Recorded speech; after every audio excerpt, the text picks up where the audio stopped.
Hi வணக்கம். நான் உங்கள் திருப்பூர் இலக்கியாங்க. நேற்று அமாவாசை, அந்த அன்னைக்கு எடுத்த வீடியோ தாங்க. நேற்று மகாலய அமாவாசை, புரட்டாசி அமாவாசை, இப்படி சொல்லிக்கிட்டே போகலாம். அமாவாசைக்கு நாட்கிழமை கிடையாது, எவ்வளோ வேணாலும் பெருமை பேசிகிட்டே போகலாம். இது வந்து நம்ம சரிதாவோட ஃபேஸ்புக் ஃப்ரெண்டு இந்திரா சுந்தர்ராஜன். இவங்க திருப்பூர் ஊத்துக்குளி ரோட்டில் இருக்காங்க. இவங்க இந்திரா சுந்தர்ராஜன் அறக்கட்டளை, இவங்க ஒரு ட்ரஸ்ட்டு வச்சுருக்காங்க. சோசியல் ஒர்க்கர் நம்மளை மாதிரியே. அவங்க வந்து பார்த்திங்கன்னா மகாலய அமாவாசைக்கு வந்து முதியோர் இல்லம், ஆதரவற்ற இல்லம், இந்த மாதிரி மாதம் மாதம் போய் ஃபுட்டு கொடுத்துட்ருக்காங்க.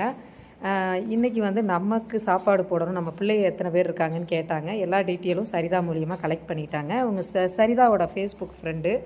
அப்புறம் அவங்க ஃபுட்டெல்லாம் ப்ரிப்பேர் பண்ண சொல்லியிருந்தாங்க. நாங்களும் முட்டை 100 முட்டை, பிஸ்கட்டு பெரிய பண்டல் 800 சில்லறை சம்திங், 900 ரூபாய்க்கு பக்கம், மேரிகோல்டு ஒரு பாக்ஸ் எடுத்துட்டோம். அதுக்கப்புறம் 2 லிட்டர் பால், ஃபுட்டு, சிக்கன் 3 கிலோ எல்லாம் சமைச்சு அவங்க வந்து இன்றைக்கி சாப்பாடு போடணும், அவங்க கையால் போடணும்னு ஆசைப்பட்டாங்க. அதே மாதிரி சுமார் ஒரு 5 மணிக்கெல்லாம் வந்துட்டாங்க. நம்ம விருச்சம் இல்லம் பெருமாநல்லூர் வந்ததுக்கப்புறம் அவங்க கையாலே ஃபுட்டெல்லாம் கொடுத்தாங்க. முட்டையெல்லாம் வேக வச்ச முட்டையெல்லாம் அவங்க ஹஸ்பண்ட் அண்ட் ஒய்ஃப் 2 பேருமே உரித்து எல்லாத்துக்குமே கொடுத்தாங்க. சிக்கன் சாப்பாடு போட்டாங்க. ரொம்ப சந்தோஷமாக இருக்குன்னாங்க.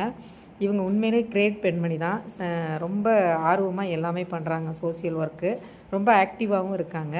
குட்டீஸ் நம்மக்கிட்ட பார்த்திங்கன்னா 2 மதர் வந்து குட்டி போட்டிருக்கு. அதில் வந்து 11 குட்டிகள் வந்து எடுத்து 11 குட்டிகளுமே அழகாக கொஞ்சினாங்க. ரொம்ப நேரம் கையில் வச்சிட்டு இருந்தாங்க.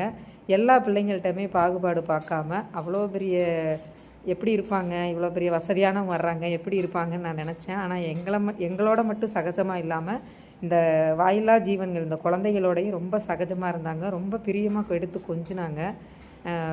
ரொம்ப ரொம்ப சந்தோஷமாக இருந்துச்சு. இந்த மாதிரி நல்ல மனசு உள்ளவங்க வந்து நம்ம இடத்துக்கு வந்துட்டு போனால் நமக்கு கண்டிப்பாக வெற்றி தான் நிச்சயமாக கிடைக்கும். அவ்வளோ குட்டிகளையுமே எடுத்து மடியில் வச்சுக்கிட்டு அவ்வளோ அழகாக கொஞ்சிட்டு ரொம்ப நேரம், கிட்டத்தட்ட ஒரு 2 ஹவர்ஸ் நான் எங்களோட டைம் ஸ்பெண்ட் பண்ணி விளையாடிட்டு சிரிச்சிட்டு அவங்களுக்கெல்லாம் ஃபுட்டு வச்சுட்டு போனாங்க. எனக்கு ரொம்ப சந்தோஷமாக இருந்துச்சு. சொல்லப்போனால் நம்மளோட 2வது 3வது ஸ்பான்சருன்னு நினைக்கிறேன். இவங்க அடிக்கடி வரேன்னு சொல்லியிருக்காங்க. இவங்க மாதம் அமாவாசைப்போ இந்த மாதிரி தான் எல்லாத்துக்குமே உணவளிக்கிறதா சொன்னாங்க. ரொம்ப ஃப்ரெண்ட்லியாக இருந்தாங்க. இதே மாதிரி நீங்களும் உங்கள் திருமண நாள், உங்கள் குழந்தைகளுக்கு பிறந்த நாள், இல்லை உங்கள் வீட்டு நினைவு நாளுக்கு உதவி பண்ணலாம். தேங்க்யூ சரிதா.